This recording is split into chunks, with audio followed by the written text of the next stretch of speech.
Bonjour et bienvenue dans ce chapitre 3 du programme de droit économie d'enseignement de spécialité terminale technologique sur le dommage réparable. Donc on est entré ici dans le thème 6 sur la responsabilité. Qu'est-ce qu'être responsable? Ce chapitre sera quand même assez court. On verra dans une première séance comment on qualifie un dommage et un préjudice. Une deuxième séance où on parlera du préjudice écologique et une troisième séance sur la réparation du préjudice. Tout d'abord, première séance, la qualification du dommage et du préjudice. Donc, qu'est-ce que c'est qu'un dommage? C'est l'atteinte subie par une personne dans ses biens, son corps, ses sentiments ou son honneur. Pour qu'un dommage puisse devenir un préjudice, et donc qu'il puisse devenir réparable, il faut qu'il ait 4 caractéristiques. La première caractéristique, c'est qu'il doit être certain, c'est-à-dire que le dommage doit être arrivé. Ce n'est pas un dommage éventuel, il est arrivé. Il doit ensuite être personnel, c'est-à-dire que seule la victime directe du dommage peut obtenir réparation. Parfois, il y a des victimes par ricochet. Dans certains cas, ces victimes par ricochet peuvent quand même demander une petite réparation, mais c'est avant tout la victime directe qui peut avoir cette réparation. Le dommage doit ensuite être direct, c'est-à-dire il doit découler directement d'un fait générateur. Alors, tout ce qui est fait générateur, lien de causalité et dommage, on verra dans le chapitre 4. Et enfin, ce dommage doit être légitime, c'est-à-dire qu'il ne doit pas être illicite, pas immoral. Je sais pas moi, vous pouvez pas vous faire réparer un dommage quand on vous dit, je sais pas moi, on vous a volé 500 grammes d'héroïne, par exemple. Ça, c'est illicite, donc vous ne pourrez jamais demander réparation là-dessus. Même le contraire. Donc si par hasard vous réussissez à avoir ces 4 caractéristiques, votre dommage devient réparable et il peut être qualifié de préjudice. On va passer maintenant à la qualification de ces dommages, de ces préjudices. Donc, ce que j'expliquais avant, quand le dommage obtient droit à réparation, on le qualifie juridiquement en préjudice. Il y a 2 grandes classifications pour pouvoir classifier les dommages et préjudices. Tout d'abord, dans cette première classification, on a ce qu'on appelle le dommage corporel, c'est-à-dire une atteinte à la personne, à son corps. Un dommage matériel, donc une atteinte au bien de la personne et à son argent. Et enfin moral, une atteinte à l'honneur d'une personne, à ses valeurs, à sa réputation. À l'examen, vous pouvez très souvent être amené, quand on vous demande de faire une qualification juridique des faits, de qualifier aussi les dommages quand il y en a. Donc ici, vous devez préciser tel ou tel dommage, est-ce qu'il est corporel, matériel, moral, etc. Il y a une deuxième classification qui distingue ici le dommage patrimonial et le dommage extra-patrimonial. Donc en fait, un dommage patrimonial, c'est celui qui va affecter le patrimoine, qui sera donc facilement chiffrable. Un dommage matériel, par exemple, va toujours être patrimonial, parce que si vous perdez un bien, ce bien avait une valeur, et donc c'est facilement chiffrable. Si vous avez un dommage corporel ou moral qui vous oblige à aller payer des soins, ça affecte votre patrimoine vu que vous devez payer de l'argent, c'est donc un dommage patrimonial.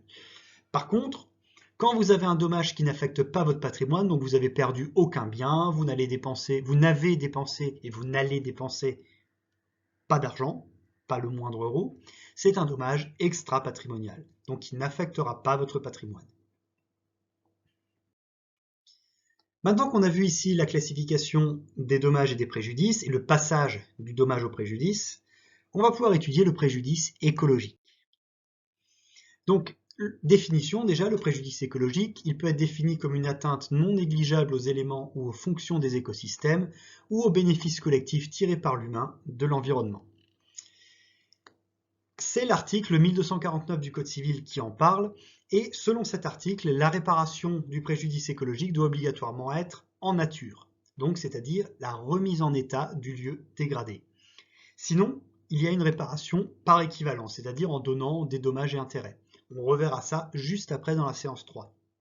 La distinction entre une réparation en nature et par équivalent. En tout cas, dans un préjudice écologique, la réparation en nature est prioritaire. On doit remettre en état le lieu qui a été dégradé. Et qui peut agir en préjudice écologique? Eh bien, soit une personne qui vit sur le territoire concerné par le préjudice, soit une organisation dont l'objet social comporte la protection de l'environnement. Uniquement ces personnes-là peuvent agir en justice pour faire reconnaître un préjudice écologique et obtenir sa réparation. Voilà le préjudice écologique résumé. Il nous reste maintenant à voir la réparation du préjudice. Tout d'abord, la réparation à la base, qu'est-ce que c'est? C'est l'aboutissement de la justice faite à la victime. Le but, c'est de mettre la victime, plutôt de remettre la victime dans la situation où elle était avant le dommage. Donc soit une réparation en nature, on donne à la victime ce qu'elle a perdu, il y a un objet qui lui a été cassé, on lui a cassé son téléphone, elle obtient un nouveau téléphone. Réparation en nature. Et quand la réparation en nature n'est pas possible, on a la réparation par équivalent, où on va lui donner de l'argent en contrepartie de ce qui a été perdu. La plupart du temps, la réparation par équivalent, elle se fait via ce qu'on appelle des dommages et intérêts. On a le cas aussi de l'assurance, qui est très important dans le cas de la réparation du préjudice. Il y a donc un assuré et un assureur qui vont signer un contrat d'assurance. L'assuré va payer régulièrement des primes d'assurance pour pouvoir être couvert en cas de sinistre, en cas de dommage, justement. Et l'assureur, lui, va verser des indemnités à l'assuré quand il y a un sinistre selon le préjudice.